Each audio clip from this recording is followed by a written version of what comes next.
Good day, everyone. We are the Group 6 reporters. And for this video, we are going to discuss digital self. By the way, my name is Irene C. Dalyatan. And for this video, I am going to discuss what is digital self all about. So, digital self is the persona you use when you're online. Some people maintain one or more online identities that are distinct from their real-world self. When we speak of digital self, we are referring to the self as it exists in digital realms. This varies depending on the individual, since some of us prefer to live online under a pseudonymous or anonymous persona, apart from our physical selves, and others consider the digital to be more holistic identity that goes beyond the physical. So, ang digital self, ito yung evaluation ng oneself of one's worth as an individual in distinction from one's interpersonal or social roles. The number of people who are becoming more active online continues to increase worldwide. So, ang digital self, ang katauhan ng isang tao na ipinamalas niya sa mundo ng social media o internet. Ang digital self ng isang tao ay may mga katangian na maaaring sa internet o social media lamang ipinapakita. Maaari rin na ibang-iba ang mga katangian ng digital self sa tunay na katangian ng isang tao. Moving on in digital identity. Digital identity is typically a subset of a characteristics that define a person in real world. A digital identity is the result of digital codification of characteristics and attributes in a way that is suitable for processing by computer systems. It represents a particular persona when engaging in online activities which can be accessed by electronic or technical means. Based on research, people has two phases. First is the digital self, the one you use when you're in online. Define how you connect with people, interact, talk, and exchange information with each other. The second one, the real self, the second phase. It refers on how you react, talk, act, exchange information with each other. You are showing what your true self is by showing and talking normally, informally with the one you talk. Difference between digital and real identities. Unlike real-life identity, digital identities can range from a simple username, password combination unrelated to any specific attribute or characteristic of a person to one that relies on sensitive and personally identifiable information from official credentials. So, your online identity is not the same as your real-world identity because the characteristic you present online differ from the characteristics you present in the physical world. The result is that you have one true identity and many partial identities. For example, on social media, we usually show the beauty of ourselves or pretend to be something we are not, while on the real life shows who we really are, the true beauty and also the ugliness. In digital self, we also have learning objectives. First, define online identity. Online identity or internet identity is the portrayal of a person over websites or online platforms like social media. Online identities are created using some personal information and a picture of a person. For instance, your account on Facebook or LinkedIn is your online identity. Online identity, ito ay ang paglalarawan ng isang individual sa kanyang personal na pagkakakilanlan na isinasali natin sa social media gaya ng Facebook, Instagram, TikTok o ano pa mang link sa website na inyong pinapasukan. Second is compare real identity versus online identity. Good afternoon everyone, especially to our teacher, sir. So I'm the one member of Group 6. This is my report. It's all about Real identity versus online identity. Online identity helps us communicate with people we will never meet or spend time with. S.T. Francis suggested that we could really love strangers by how we act and what we say. More importantly, this is nothing necessarily less real about online identity. It depends on all the circumstances. So, ibig sabihin on online identity is nakakatutulong ito sa pag-communicate ng bawat isa which is nasa malayong lugar. Pwede tayong mag-usap through online or through video call. And so that very importantly to our people in online identity, ito ay nakadepende sa pangyayari. So this is the example of online identity.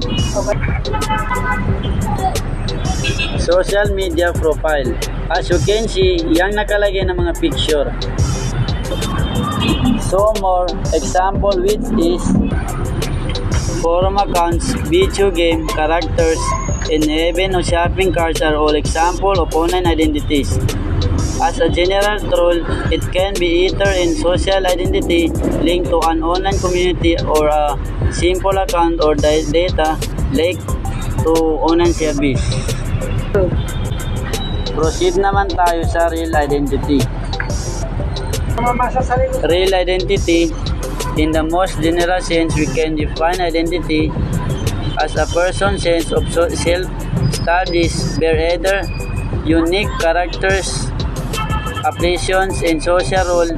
Moreover, identity as community, as one feels to be the same person over time, despite many changes in their circumstances. So, ang pinakapangkalahatang kalagaan nito ay maaari mong sabihin ang pagkakakilanlan mo sa tao in personal at pwede mong sabihin ang katangian niya at mas better kung makikita mo ang isang tao sa personal dahil doon mo malalaman kung gaano siya katronis.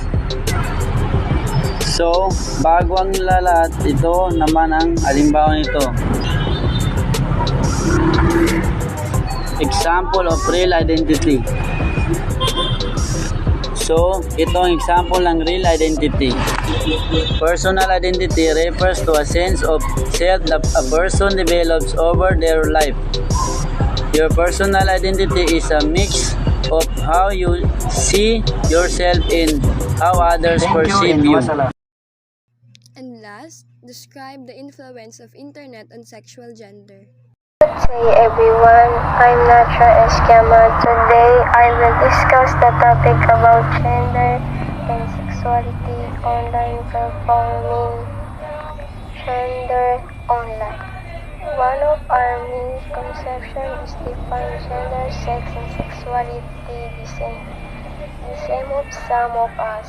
Alam na pagkakaiba nila pero meron sa atin ang hindi gaano alam ang pagkakaiba ng tatlo na ito. But don't worry because I'm here to help you and let's begin with defining them. Sex is biological. Ibig sabihin na ang sex natin nakakabase sa kung ano tayong pinanganak.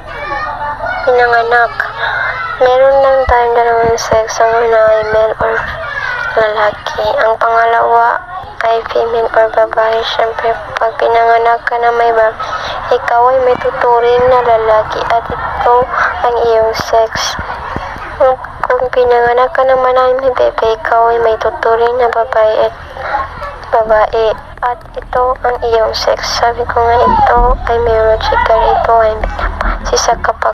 Next is gender. Gender is a social understanding of how sex should be experienced. Kung sex ay nakatuon sa dalawang anyo, ang gender naman ay may tuturing anyo. In our society today we have a lot of gender. We have actually two LGBTQ.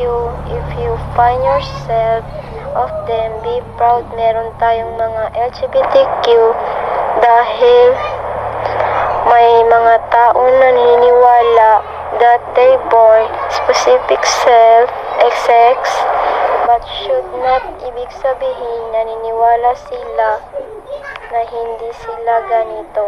Halimbawa, may isang lalaki ang pinanganak na lalaki, pero habang lumalaki siya, naniniwala siya sa sarili niya na lalaki siya. Kaya minsan, may sumusuot sila ng mga pangbabaeng kasuotan dahil doon sila komportable. At iba naman ay nagpapalit talaga ng kasarian. Ito ay hindi diskriminasyon, pero isang konsepto lamang. Dapat natin malaman na ang mga ito ay exist at dapat natin igalang.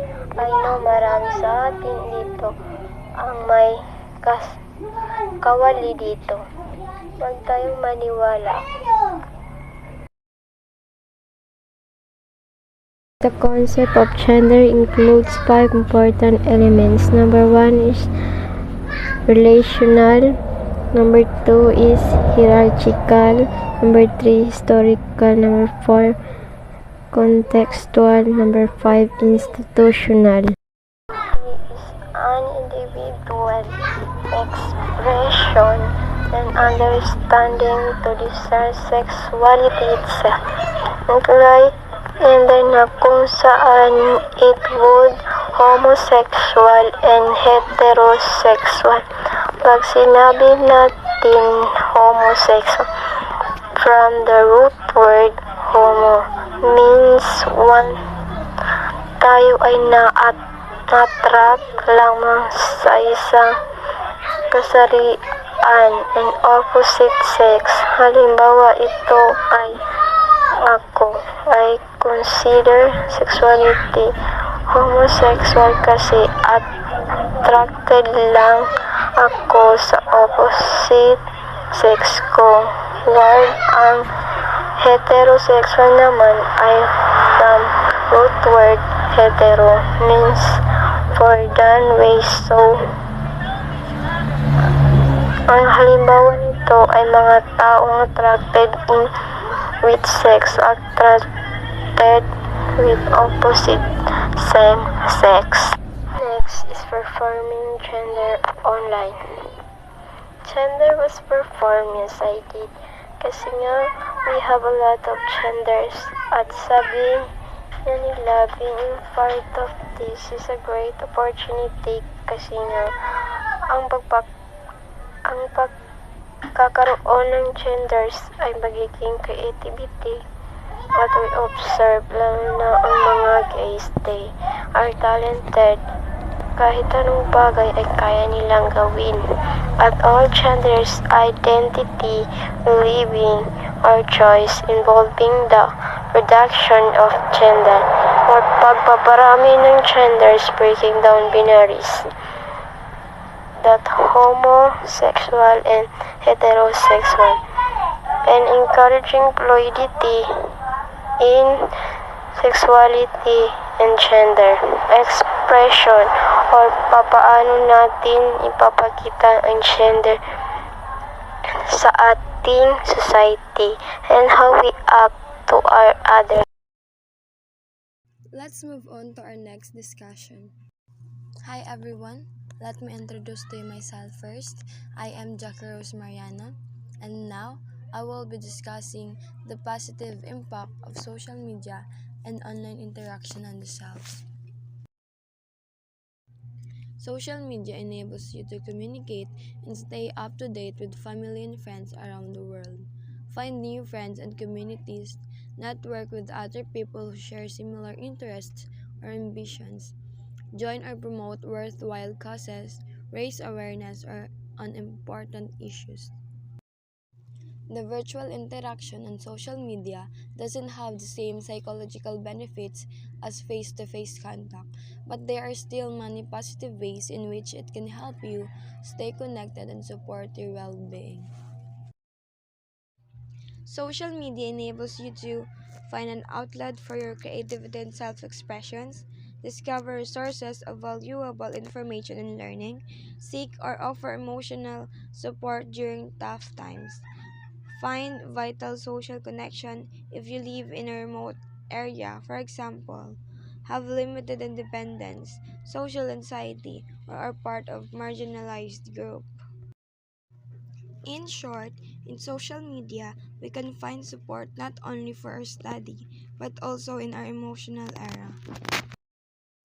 We can hear some inspirational words to support us during our tough times. We can show our creativity and self-expression. That was the positive impact of social media.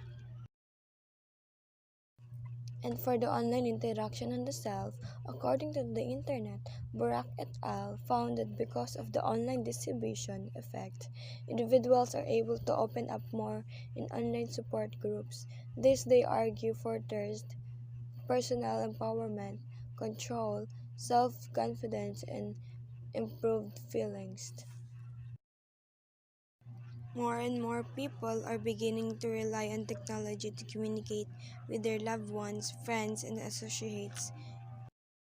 We can also communicate by posting our achievements, our success, and even our tough times. If we're bored, tired, we can communicate by that. In my experience, when I'm down and I'm not confident in anything I do or will do, I just look for inspirational quotes or videos to lift myself up and be confident in my own self. If we have positive impacts, we also have the negative impact of social media and online interaction on the self. Multiple studies have found a strong link between heavy social media and an increased risk for depression, anxiety, loneliness, self-harm, and even suicidal thoughts. Social media may promote negative experiences such as indicancy about your life or appearance. However, social media use can also negatively affect, especially in teens, distracting them, disrupting their sleep, and exposing them to bullying, rumor spreading, unrealistic views of other people's lives, and peer pressure. But social media itself, it's not the problem. It is the way people use it in the place of actual communication and in-person socializing. Friends on social media may not actually be friends and may even stranger. The more time spent on social media can lead to cyberbullying, social anxiety, depression, and exposure to content that is not age appropriate. To sum it up, social media has brought people the pressure to constantly check new news, the anxiety caused by comparison, and the depression caused by online violence, and for the interaction of the self. A long-time obsession with a social media will lead people into self-isolation, creating social barriers, and obsessing with a false sense of security on the internet. That would be all for our reports. Thank you for listening.